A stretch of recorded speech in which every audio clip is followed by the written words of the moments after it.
The world is flat by Thomas L Friedman.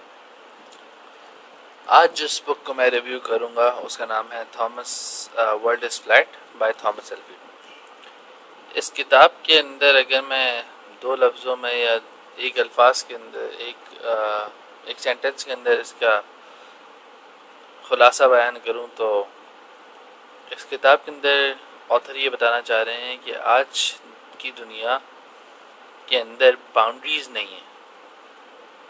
इसका क्या मतलब हुआ कि आज की दुनिया की बाउंड्रीज नहीं है?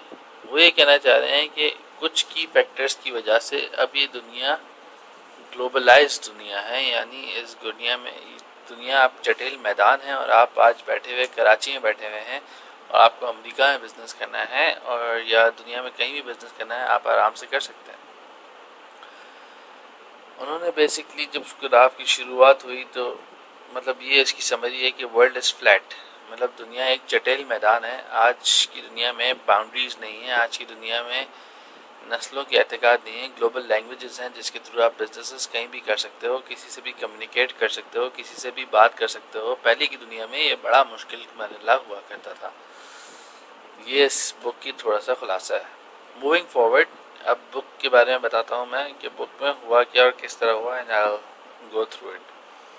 शुरुआत में थॉमस एल फ्रीडमैन साहब ने इस तरह बताया बुक को स्टार्ट में कुछ इस तरह किया कि वो इंडिया के अंदर गोल्फ खेल रहे हैं और वो उनको मैकडॉनल्ड्स दिखता है, उनको ऐसा लगता ही नहीं है कि वो इंडिया में है। फिर वो आगे चलते हैं तो उनको रिक्शे वाले दिखते हैं और इस तरह की चीज़ें दिखती हैं। और फिर वो एक ऑफिस के अंदर जाते हैं। जब वहाँ पहुँचते हैं तो देखते हैं कि कैमरास लगे हुए हैं, बड़ी बड़ी स्क्रीन्स लगी हुई हैं और बिल्कुल मॉडर्नाइज इक्विपमेंट यूज़ हो रहा है और कैमरा के ऊपर फ्लोरिडा का ऑफिस, टेक्सास का ऑफिस नज़र आ रहा है और यहाँ पे बैठे हुए लोग इंडिया में, दिल्ली में काम कर रहे हैं और ऐसा ऑफिस के अंदर ऐसा नहीं लग रहा है कि वो इंडिया है, लेकिन ऑफिस के बाहर वही धूल मिट्टी उड़ाते हुए जो इंडिया की पिक्चर। इसके अंदर ये बताने की कोशिश की है कि उन्होंने कि आज ग्लोबलाइज वर्ल्ड है, इंडिया के अंदर लोग बैठे हुए अमेरिका के लिए काम कर रहे हैं और अमेरिका वालों के लिए इतनी आसानी इसलिए हो जाती है कि वो सोते हुए अपना काम देते हैं और इंडिया में वो सोते हुए अपना काम देते हैं और इंडिया में जो उनका असिस्टेंट होता है वो सुबह आता है, क्योंकि जब इंडिया में सुबह हो रही होती है तो वहाँ रात हो रही होती है और असिस्टेंट आता है, वो काम करता है और जब तक अमेरिका वाले उठते हैं तब तक वो काम कर चुका होता है और वो सबमिट करा देता है। तो इस तरह थॉमस साहब ने ये बुक स्टार्ट की है। अच्छा, मूविंग फॉरवर्ड, और फिर यहाँ से उन्होंने आगे बढ़े और आगे ये स्टोरी बताई पूरी और इस तरह की बातें की। लेकिन उन्होंने स्टार्ट इंडिया के बाद उन्होंने जो बेसिक इस बुक का अक्स है उसमें 3 ग्लोबलाइजेशन के एरा बताए जो मैं लिखे हुए थे, यहाँ पे नोट कर लिए थे। पहला एरा उन्होंने बताया 1492 से लेकर 1800 तक, जिसके अंदर कंट्रीज ग्लोबल जाती थी, यानी कंट्रीज दूसरे मुल्कों के साथ ट्रेड करती थी कि भाई आपकी कंट्री में ये है, आपकी कंट्री में ये है, आप हमें ये दे दें, आप हमें ये दे दें। यानी किसी की टेक्सटाइल मशहूर है, किसी की एग्रीकल्चर मशहूर है। 1800 से लेके 2000 के दौरान कंपनीज ग्लोबल जाना शुरू हुई, यानी अगर कहीं की लेबर कॉस्ट सस्ती है तो लोग बांग्लादेश में होना शुरू हो गए, बांग्लादेश की लेबर कॉस्ट बहुत सस्ती है। इसी तरह जो जहाँ पे टारगेट मार्केट ज़्यादा है, फॉर एग्जांपल अगर मैं टेलीकॉम में काम करता हूँ और मैं देखता हूँ यार किसी दूसरी मुल्क के अंदर टेलीकॉम की ज़्यादा मार्केट है और मैं टेलीकॉम कंपनी का ओनर हूँ, तो I would prefer to go over there, क्योंकि मेरी टारगेट मार्केट बड़ी है, कंज्यूमर बेस बड़ा है और इस तरह की डिफरेंट चीज़ें, मतलब कंपनीज ने ग्लोबल जाना शुरू किया। तीसरे पॉइंट पे इंडिविजुअल ने ग्लोबल जाना शुरू किया। यहाँ पे जो मैं समझा हूँ, इंडिविजुअल से मुराद इनकी हम जैसे लोग हैं, यानी इट डजंट मैटर कि आप किस रेस के हैं, क्या एथनिक आपका है, क्या एथनिसिटी है, क्या रिलीजन है, इट डजंट मैटर एनीमोर। आप आज फ्रीलांस पे बैठे हैं और आप आराम से कारोबार कर लें, अपना मतलब फ्रीलांस बिजनेस करते रहें। इसी तरह आप आज यहाँ घर बैठे बैठे किसी को भी हेल्प कर दें, वर्चुअल असिस्टेंट बन जाए, it doesn't actually matter. Individuals ने ग्लोबल जाना शुरू कर दिया क्योंकि आज की दुनिया इज़ अ ग्लोबल दुनिया। इट डजंट मैटर कि आप वो फ्लोरिडा की कंपनी के लिए कराची में काम कर रहे हैं, इट एक्चुअली डजंट मैटर।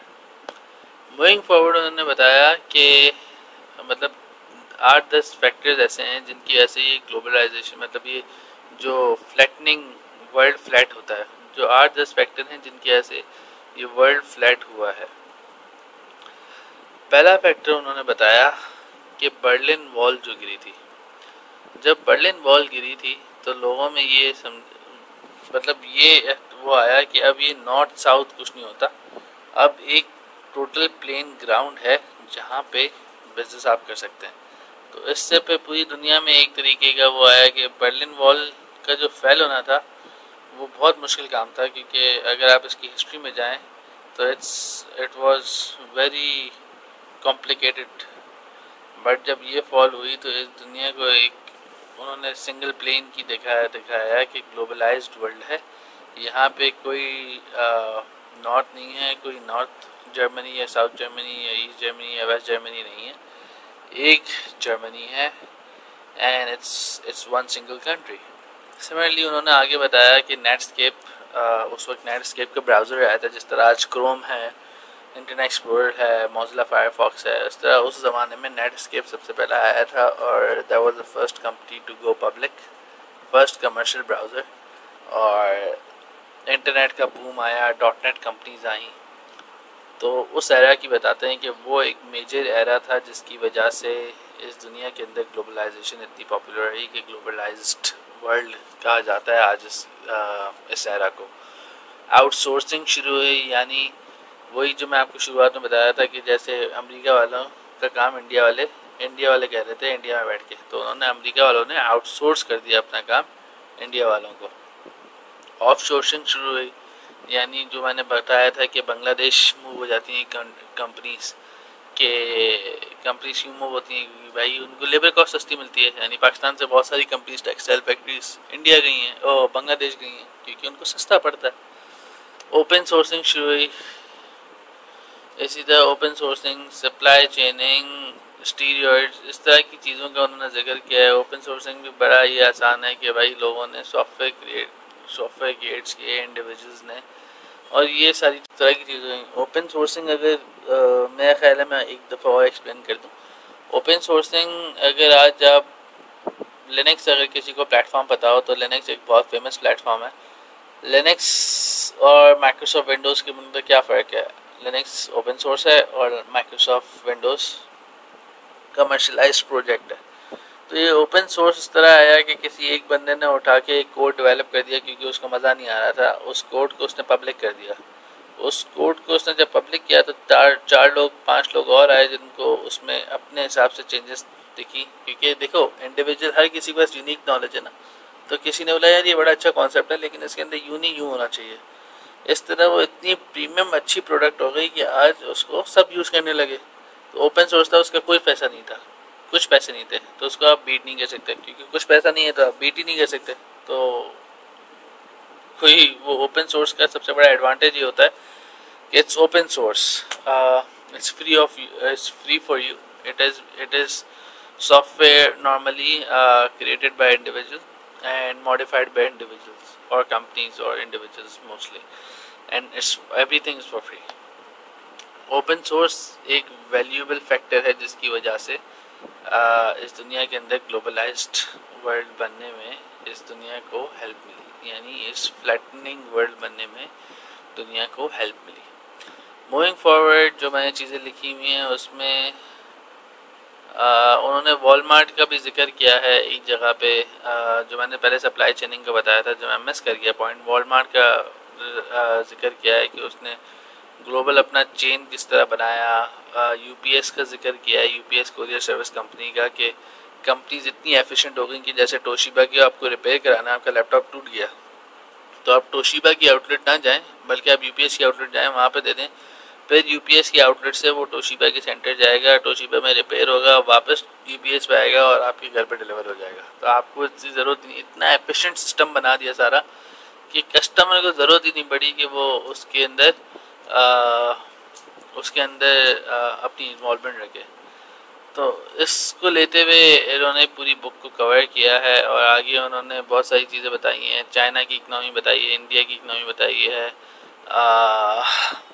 बहुत सारी चीज़ें बताई हैं कि भाई China is the next big power, India is the next big power, क्योंकि उन्होंने देखो क्यों इंडिया इज़ बिकॉज इंडिया ने चीज़ें किस तरह उठाई। अमेरिका के अंदर तो बाकायदा उन्होंने इस एरा तक जो डॉट नेट एरा है उसके अंदर उन्होंने पूरा एक सिस्टम के थ्रू आए हैं। लेकिन जो इंडिया जैसी कंट्रीज़ हैं, पाकिस्तान जैसी कंट्रीज़ हैं, अंडर डेवलप्ड कंट्रीज़ हैं, वो किस तरह आए।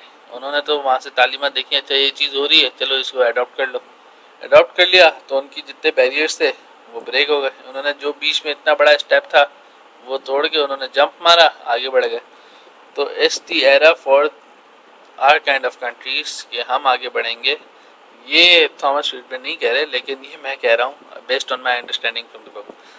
तो in a nutshell world is flat simple आपको एक चीज़ बताती है कि वर्ल्ड के अंदर नो बाउंड्रीज। ट्राई करें कि आपका हर दुनिया में हर आदमी दोस्त हो, हर कंट्री का आदमी दोस्त हो। आप हर कंट्री के अंदर किसी न किसी को जानते हो ताकि आपको वहाँ के कल्चर्स का पता चल सके। That's it for today. I recommend you to go ahead and read the whole book.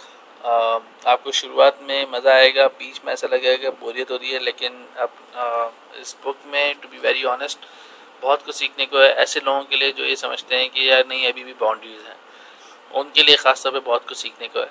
तो जाइए इस बुक को पढ़िए एंड आई होप कि मैं आज आपको कुछ डिलीवर कर सका हूँ, कोई आपको फ़ायदा हुआ होगा।